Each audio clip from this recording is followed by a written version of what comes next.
नहीं सत्संग भजन नहीं हरि को, श्रवण न राम कथा अनुरागी। कानों से भगवत चर्चा नहीं सुहाती। बस वो बात बताओ जिससे हमारी कामना की पूर्ति हो जाए। जो कहो हवन कर दे।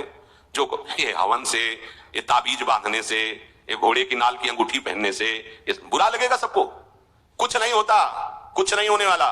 पापाचरण करो, पूरा एक टैंकर तेल चढ़ा दो शनि भगवान में, और तुम्हारा नाश करेंगे। क्योंकि वो तेल से प्रसन्न नहीं होते, वो हरि के शरणागत से प्रसन्न होते हैं। सब हरि के अनुचर हैं, सब हरि के अनुचर हैं।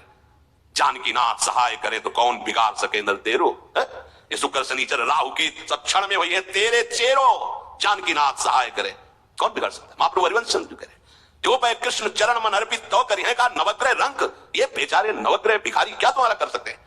यदि तुम बादशाह श्री कृष्ण के दास हो तो ये चाहे जिस नक्षत्र में बैठे हो तुम्हारे अनुकूल चलेंगे, तुम्हारे अनुकूल चलेंगे। तेल चढ़ाने की जरूरत नहीं, अपने को चढ़ा दो श्री हरि के चरणों में। और हरि से विमुख हो तो तेल नहीं, तुम चाहे तेल की फैक्ट्री इनके ऊपर लगा दो। लेकिन ये सेवक हरि के हैं और हरि के तुम विमुख हो तो ये प्रसन्न हो ही नहीं सकते, तुम्हारा पतन ही होगा। पर ये संसार समझता नहीं। भगवान नाम से मतलब नहीं, भगवत आराधना से मतलब नहीं। अरे भाई ये लोकपाल हैं, जानते हो भक्त को भी काम क्रोध क्यों सताता है। ताकत नहीं इनकी प्रवेश कर जाए, अहंकार है इसलिए। और भगवान को अहंकार अच्छा नहीं लगता, इसीलिए भगवान के सब दूत हैं चढ़ बैठते हैं। देख तू कितना बड़ा साधक, कितना बड़ा भजनानंदी, दिखा हमें। अब फेल तो मैं भगवान की शरण तो हो ना, भगवान की शरण। और भगवान की शरण में हो जाए तो यही महासुख प्रदान करने लगते हैं। और कोई नहीं, इन्हीं के लड़का बच्चा है। द्वारिकाधीश के पुत्र रूप में कौन प्रकट हो रहा है। भगवान कामदेव, जो प्रद्युम्न अवतार है, साक्षात कामदेव है। कामदेव साक्षात आ रहे हैं।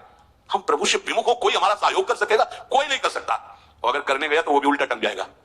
ये भी बात समझ लो।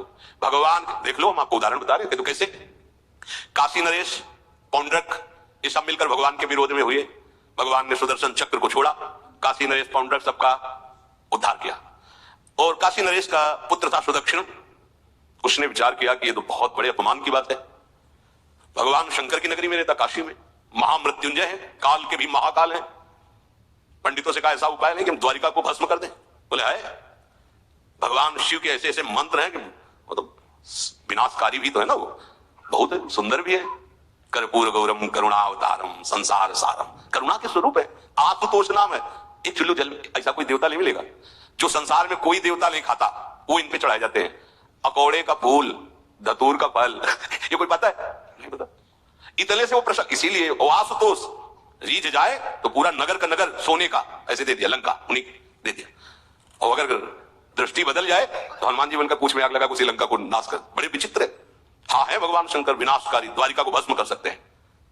आराधना की सुदक्षिण ने बड़े बड़े विद्वान बुलाए। काशी तो विद्वानों की नगरी, और ब्राह्मणों की विद्वता तभी सार्थक है जब प्रभु में उसका समापन हो। विद्या कौन, जो भगवान से मिला दे। अविद्या कौन, जो अहंकार माया में लगा दे। तो उन विद्वानों की यह समझ में नहीं आया कि किसके विरोध में मुझे अनुष्ठान में बैठाना है। बैठ गए, अनुष्ठान शुरू किया तो मंत्रों में ताकत तो है ही। भयंकर कृत्या प्रकट हुई, विश्व का विनाश करने की सामर्थ्य रखने वाली। मंत्रों के द्वारा उसे प्रेरित किया, जाओ द्वारिकापुरी को ही भस्म कर दो। और यह पता नहीं था कि द्वारिकापुरी ब्रह्मा की बनाई हुई नहीं है। सारी की सारी शक्तियां ब्रह्मा की बनाई हुई चीज पर बिगाड़ सकती हैं, लेकिन चिदानंद धाम में इनका तो प्रवेश नहीं। अब दूर से द्वारिका में दिखाई दिया, भयंकर ज्वाला में कृत्य आ रही। लोग भागकर भगवान के पास गए, प्रभु कोई भयानक मंत्र से आविष्ट होकर कृत्य आ रही जो नष्ट करना चाहती द्वारिका। तुम्हें घबराने की जरूरत नहीं, ना बताने की जरूरत है। द्वारिका हर समय सुदर्शन से सुरक्षित है। और सुदर्शन कोई जड़ चक्र नहीं है, वो चैतन्य भगवत पार्षद है। जब जहां जैसा अवसर आता है वैसा वो रूप रख लेते हैं। एक को मारना है तो 100 अरे वाले, हजारों को मारना है तो 1000 अरे वाले, और अगर पूरा सिस्टम विनाश करना है तो अनंत अरे वाले सुदर्शन चक्र हो जाते हैं। और जब सेवा ये नहीं होती तो हाथ जोड़े भगवान के पास खड़े रहते हैं। ये कोई जड़ वस्तु नहीं कि तलवार है भगवान की तो तलवारें बनी खड़ी रहेगी, नहीं, पार्षद स्वरूप है। आवश्यकता हुई वही कौमुदी की गदा सुदर्शन, ये सब दिव्य है। पांचजन्य शंख सुदर्शन चक्र सेवा में थे। भगवान ने आदेश किया, देखो क्या है। सुदर्शन चक्र ने दौड़ाया कृत्या को, वहीं चल जहां से आई तो वहीं ले गए जहां पंडित लोग सब सावधान मंत्र से अपने को सुरक्षित किए। ये बड़े खतरनाक अनुष्ठान होते हैं जो मारण अनुष्ठान होते हैं, बहुत खतरनाक होते हैं। मतलब अगर सही माने में वो भगवत आराधक नहीं है तो फिर नष्ट भी कर देंगे, ऐसा नहीं। तो एक प्रसंग आता है कि एक शालिग्राम भगवान को नचा करके पैसे लेते थे। बहुत से लोग इकट्ठा हो गए थे, चमत्कार को देखने वाले संसारिक जन होते हैं।